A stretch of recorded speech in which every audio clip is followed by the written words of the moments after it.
চাওক পাপৰি ইতিমধ্যে বিজেপিৰ ভিতৰ চৰাৰ পৰা বা বিজেপিয়ে মুকলিকৈ এটা কথা বাৰে বাৰে কৈ আছে যে ডিব্ৰুগড় লোকসভা সমষ্টিৰ প্ৰাৰ্থী তথা কেন্দ্ৰীয় মন্ত্ৰী সৰ্বানন্দ সোণোৱালক ৰাজ্যখনৰ ভিতৰতে 14খন আসনৰ ভিতৰতে সৰ্বাধিক ব্যৱধানত জয়ী কৰি তেওঁলোকে ইয়াৰ পৰা নিৰ্বাচিত কৰি পঠিয়াব লোকসভাৰ সাংসদ হিচাপে সেই কথাটো কৈ আছে। তাৰ বিপৰীতে কেন্দ্ৰীয় মন্ত্ৰীগৰাকীয়ে প্ৰতিখন সভাতে কিন্তু দলীয় কৰ্মী কথাই কওক বা তেওঁলোকৰ মিত্ৰ দলৰ অসম গণ পৰিষদৰ যিসকল কৰ্মীৰ সৈতে বৈঠকত বহিছে সেই বৈঠকতে আপুনি কওক তেখেতে কিন্তু মুকলিকৈ এটা কথা কৈছে যে নিৰ্বাচনত কোনেও যাতে সহজভাৱে নলয়, অৰ্থাৎ প্ৰতিদ্বন্দ্বী বা বিৰোধীক কোনেও যাতে সহজভাৱে নলয়, এই কথাটো তেখেতে বাৰে বাৰে কৈ আছে। আপুনি ডিব্ৰুগড়ত মই ইতিমধ্যে কৈছোঁ যে আপুনি যাকেই প্ৰশ্ন কৰে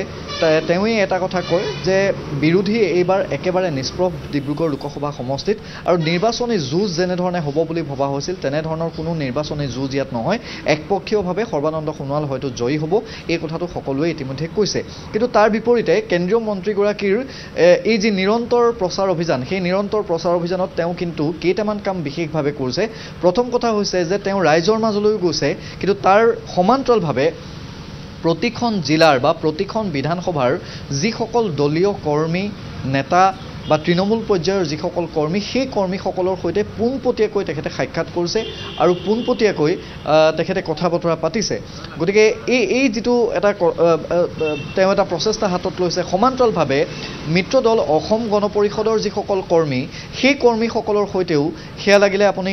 তিনিচুকীয়াতেই কওক, সেয়া লাগিলে আপুনি লাহোৱালতেই কওক, তেওঁ কিন্তু কথা পাতিছে আৰু বিশেষকৈ নিৰ্বাচনী যিটো ষ্ট্ৰেটেজি হ'ব, কেনেধৰণে আগন্তুক দিনত আগবাঢ়িব, এই কথাখিনি তেখেতে আলোচনা কৰিছে। আৰু আজিও নতুন যি নৱগঠিত যি মাকুম বিধানসভা সমষ্টি, সেই বিধানসভা সমষ্টিত আজি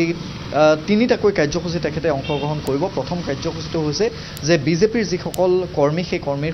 কৰ্মীসকলৰ সৈতে তেখেতে মত বিনিময় কৰিব। তাৰপিছত বিভিন্ন মৰ্চাৰ পুৰণা যিটো ডিগবৈ সমষ্টি বা নৱগঠিত যিটো মাকুম সমষ্টি, এই মাকুম সমষ্টিৰ যিসকল বিভিন্ন মৰ্চাৰ বিজেপিৰ যিসকল বিষয়ববীয়া আছে সেই বিষয়ববীয়াসকলৰ সৈতে তেখেতে কথা পাতিব, যিটো প্ৰতিদিনেই আমি দেখিবলৈ পাইছোঁ। আৰু দলীয় কৰ্মী বা দলীয় নেতাসকল ইয়াত আহি উপস্থিত হৈছেহি। মই অকণমান আপোনাৰ ওচৰলৈ আহিছোঁ, যিহেতু দিনৰ 11 বজাত প্ৰথমটো কাৰ্যসূচী ইয়াত কেন্দ্ৰীয় মন্ত্ৰীগৰাকীয়ে অংশগ্ৰহণ কৰিব। এতিয়া প্ৰথম কথাটো হৈছে যে 2004ৰ পিছত প্ৰায় 20টা বছৰৰ পিছত পুনৰ ডিব্ৰুগড় লোকসভাত তেওঁ প্ৰতিদ্বন্দ্বিতা কৰিছে আৰু ডিব্ৰুগড় লোকসভাক তেওঁ প্ৰতিনিধিত্ব কৰাৰ এটা সুযোগ পাইছে। গতিকে আপোনালোকে কেনেধৰণে এই নিৰ্বাচনী গোটেই প্ৰক্ৰিয়াটো আপোনালোকে চাইছে বা নিৰ্বাচনী যুঁজ কেনেধৰণে হ'ব আৰু আপোনালোক কিমান দূৰ প্ৰস্তুত? আমাৰ এই প্ৰথম কথা হ'ল আজি যি নৱগঠিত মাকুম সমষ্টি আজি মানে কাৰ্যকৰ্তা আৰু সন্মিলন আছে, গোটেই কাৰ্যকৰ্তাখিনি থাকিব প্ৰত্যেকটো আমাৰ মৰ্চা মূল কমিটিকে আদি কৰি। আৰু আমিতো ভবাই নাই, এনেকুৱা কথা ভবাই নাই যে আমি যে কিবা এটা আমি হাৰিম বা সেইটো মনলৈ নাহে। আৰু এনেকুৱা এটা পৰিস্থিতি আপোনাৰ সৰ্বানন্দ সোণোৱাল, বিশেষকৈ আমাৰ কেন্দ্ৰীয় মন্ত্ৰী সৰ্বানন্দ সোণোৱাল, প্ৰাক্তন মুখ্যমন্ত্ৰী সৰ্বানন্দ সোণোৱাল, মানে এনেকুৱা এটা গতি আপুনি ভাবিব নোৱাৰি, মানে কোনো কুৱেশ্যন নাহে মানে এনেকুৱাকৈ। আৰু তেখেতৰ মানে যিটো মানে মানুহৰ হৃদয়ত সোমাই আছে ন, তেখেতৰ যিটো হৃদয়ত আছে, সেই হৃদয়ত মানে সৰ্বানন্দ সোণোৱাল বেলেগ এটা ব্যক্তি হিচাপে ভাবে। আৰু তেখেতক আমি এটা কথাই ঠিক, আমি যৌথভাৱে যে NDA যেতিয়া যে চৰকাৰ আমাৰ মানে AGP BJP আমাৰ গোটেই সংগঠনকেইটা এনেকুৱাকৈ লাগি গৈছে, গ্ৰাছৰুট এনেকুৱাকৈ লাগিছে, আমি ধৰি লওক বেলেগকৈ অৰ্গেনাইজ কৰিবলৈ হোৱা নাই। মানে বহুত কমিটি আমাৰ ইমানেই ষ্ট্ৰং, আমি ভাবিব নোৱাৰি। আমি জিকাটো মানে এনেকুৱা আমি ভাবিছোঁ হয়তো 5 লাখ ওপৰতে যাব, তাৰমানে কোনো কণ্টেষ্ট নহ'ব, কণ্টেষ্টৰ কোনো কথা নাহে। সেইটো লাখ মানে কোনো লাখত নোচোৱে, মানে আমাৰ অপজিশ্যনে কোনো লাখত চোৱাৰ সম্ভাৱনা নাই। মানে 40,000 50,000 ভোটত তেখেতসকল ৰ'ব। আজি লুইনজ্যোতি গগৈ ডাঙৰীয়া, আমি খুব বেছি আমাৰ বেয়াও লাগিছে যে আমাৰ 9জন নতুন প্ৰজন্মৰ নেতা তেখেতে খুব বেছি 50,000 ভোটমান পাব আৰু মনোজ ধানোৱা ঠিক তেনেকুৱা 40-50,000 ভোট পাব, তাৰ বাকীখিনি ভোট আমাৰে। মানে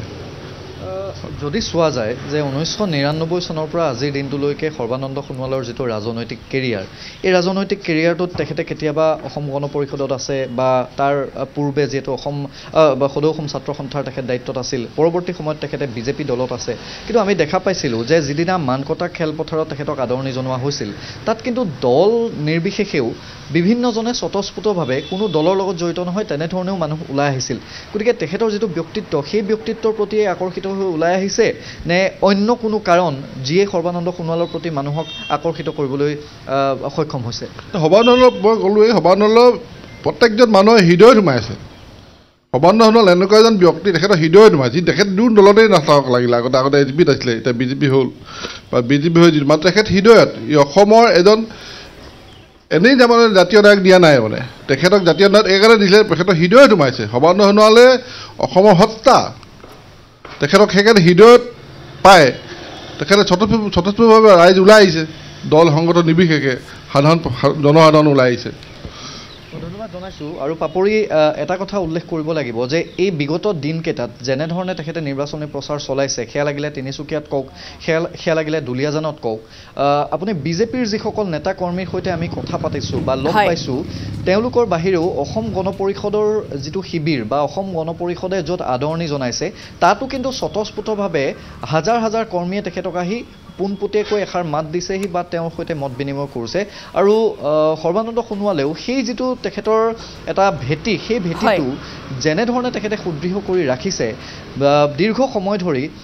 যদি আপুনি 2014লৈ আপুনি চায় তেতিয়াহ'লে যিটো সময়ত বিজেপিৰ একোৱেই নাছিল এক প্ৰকাৰ অস্তিত্বহীন আছিল 2016 চনত যদি আপুনি চায় যিটো সময়ত বিজেপি অকণমান ঠন ধৰি উঠিছিল সেই সময়ত বিজেপিৰ নেতৃত্বত বা বিজেপি মিত্ৰজোঁটৰ নেতৃত্বত প্ৰথমখন চৰকাৰ গঠন কৰিবলৈ সক্ষম হৈছিল এইজন সৰ্বানন্দ সোণোৱালৰ নেতৃত্বত আৰু সেইবাবেই মই কৈছোঁ যে তেখেতে যিটো ভেটি গঢ়ি থৈছে সেই ভেটিটোত আচলতে নিৰ্বাচনী যিখন যুঁজ হ'ব বুলি সকলোৱে আশা কৰি আছিল কিন্তু এতিয়া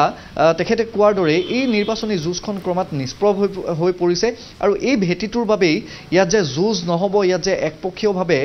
তেখেত জয়ী হ'ব সেই কথাটো ৰাইজৰ এতিয়া মুখে মুখে আপুনি বিভিন্ন বিধানসভা সমষ্টিৰ বিভিন্ন গাঁৱে ভূঞে যেতিয়া যায় তেতিয়া কিন্তু আপুনি দেখিব যে এনেধৰণেই চৰ্চা চলিছে আৰু এক প্ৰকাৰ বিৰোধীৰ যিটো কুচকাৱাজ সেই বিৰোধীৰ কুচকাৱাজ যেনেধৰণে খুব ক্ষিপ্ৰ গতিত চলিব লাগিছিল তেনেধৰণে কিন্তু ইয়াত সেই কোনো ধৰণৰ কুচকাৱাজ ইয়াত দেখা নাই আৰু সেইবাবেই মই বাৰে বাৰে কৈ আছোঁ যে যিখন যুঁজ হ'ব সেই যুঁজখন কিন্তু এক প্ৰকাৰ কোনো ধৰণৰ যুঁজ শব্দটো নাথাকিব হয়তো একপক্ষীয়ভাৱে ৰাইজে যেনেধৰণে কৈ আছে তেনেধৰণে হয়তো একপক্ষীয়ভাৱেই সৰ্বানন্দ সোণোৱালৰ পক্ষত ডিব্ৰুগড় লোকসভা সমষ্টিবাসী থাকিব আৰু ডিব্ৰুগড়ৰ পৰা পুনৰবাৰ তেখেতক প্ৰতিদ্বন্দ্বিতা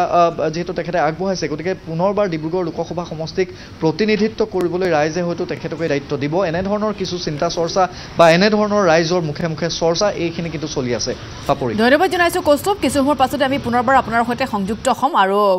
ইতিমধ্যে উল্লেখ কৰিছে সৰ্বানন্দ সোণোৱাল তিনিচুকীয়াত গৈ কিছু সময়ৰ পাছতে উপস্থিত হ'বগৈ আৰু এইদৰে এটা দেখিবলৈ পোৱা গৈছে প্ৰতিখন ৰাজনৈতিক সভাতে মূল্যবোধৰ ৰাজনীতিৰ কথা কৈ আহিছে কেন্দ্ৰীয় মন্ত্ৰী সৰ্বানন্দ সোণোৱালে আৰু সেইবাবে তেওঁৰ প্ৰতি থকা যিখিনি আস্থা আৰু সেই বিশ্বাসক সাৰোগত কৰি এতিয়া প্ৰতিগৰাকী ওলাই অহা পৰিলক্ষিত হৈছে আৰু বিপুল ভোটত ডিব্ৰুগড় লোকসভা সমষ্টিৰ পৰা এবাৰ কেন্দ্ৰীয় মন্ত্ৰীগৰাকীক পুনৰবাৰ সংসদলৈ পঠোৱাৰ বাবে যুঁজা ইতিমধ্যে আৰম্ভ হোৱা পৰিলক্ষিত হৈছে